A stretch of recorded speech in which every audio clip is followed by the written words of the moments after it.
कि इस फैसले को सुरक्षित रख लिया गया है। अब अगली डेट जो है वो कोर्ट की तरफ से दी जाएगी, जब कोर्ट की तरफ से इस पूरे मामले पर सुनवाई होगी। फिलहाल अरविंद केजरीवाल की अंतरिम जमानत पर फैसला सुरक्षित रख लिया गया है। ये बड़ी अपडेट इस वक्त निकल कर सामने आ रही है। आपको जानकारी दे दें कि अरविंद केजरीवाल की तरफ से जमानत याचिका दायर की गई थी, जिस पर आज सुनवाई की गई है और अंतरिम जमानत पर सुप्रीम कोर्ट ने फैसला सुरक्षित रख लिया है। अब नेक्स्ट डेट जो है उसमें जो है फैसला सुनाया जाएगा।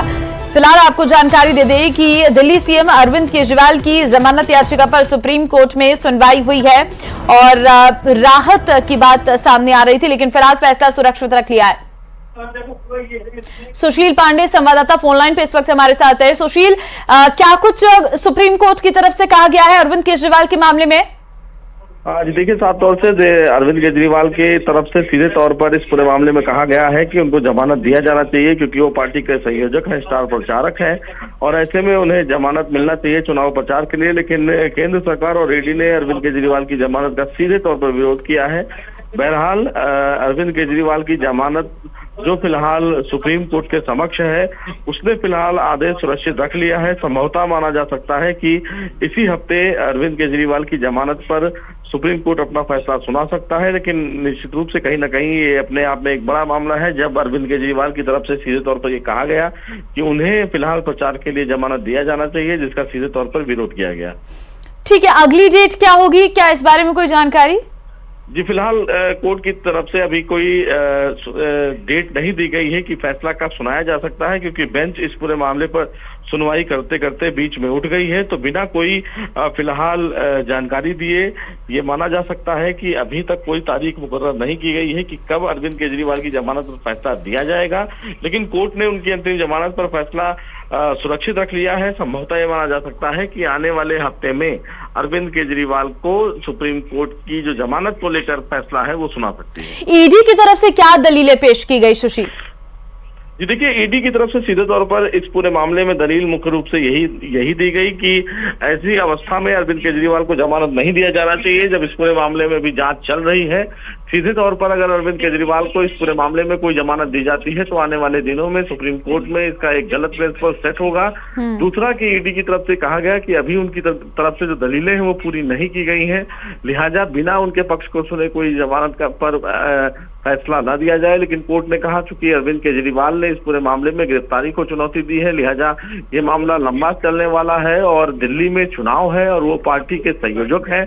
ऐसे में उनकी अंतरिम जमानत पर विचार किया जाना बेहद आवश्यक है। तो ये माना जा सकता है कि जिस तरह से ईडी ने अरविंद केजरीवाल की जमानत का विरोध किया, उसको लेकर कहीं ना कहीं कोर्ट ने कुछ महत्वपूर्ण पॉइंट को एड ऑन किया है।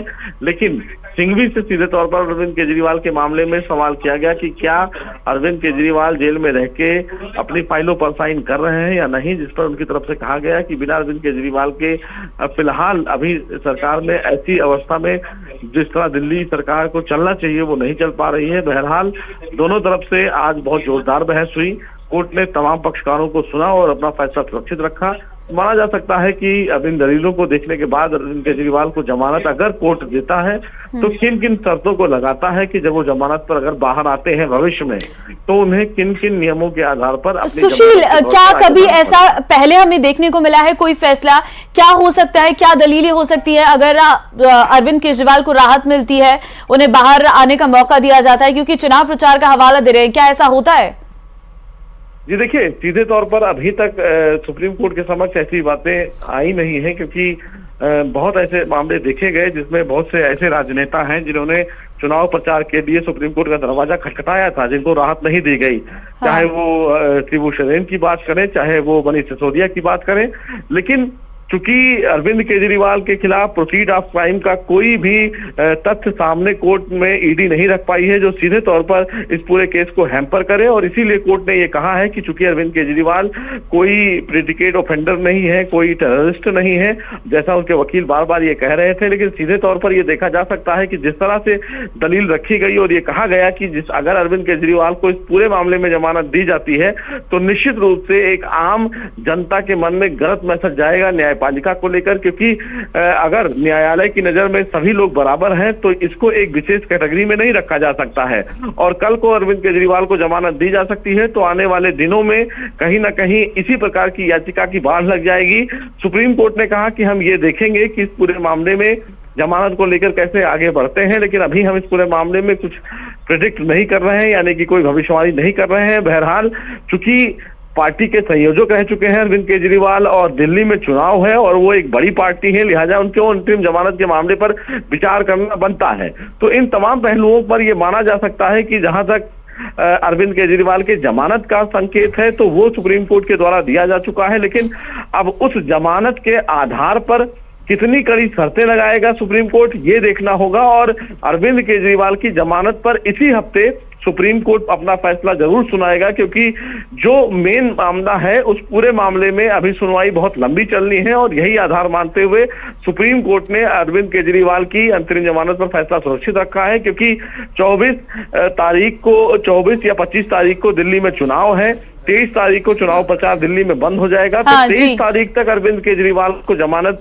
जरूर सुप्रीम कोर्ट देगा, लेकिन उन जमानत के तौर पर किन शर्तों को लगाता है ये जब फैसला आएगा तभी साफ हो पाएगा। ठीक है सुशील, क्योंकि अभी आप बता रहे कि बिना आदेश दिए ही बेंच उठ गई है, तो क्या माने कितने समय बाद ये सामने आ सकता है कि अगली डेट क्या होगी? जी देखिए, जैसा मैं अभी बता चुका हूं कि सुप्रीम कोर्ट ने कोई तारीख नहीं दी है और गुरुवार को मुख्य मामले को सुनवाई के लिए लगाया गया है, तो इसी हफ्ते में कभी भी यानी कि शुक्रवार तक अरविंद केजरीवाल की जमानत पर अपना फैसला सुप्रीम कोर्ट कभी भी सुना सकता है, चाहे वो कल सुना दे, परसों सुना दे, ये देखने वाली बात होगी, क्योंकि बहस लगभग पूरी हो चुकी है अंतरिम जमानत पर। आज फिलहाल जो उम्मीद लगाई जा रही थी कि अरविंद केजरीवाल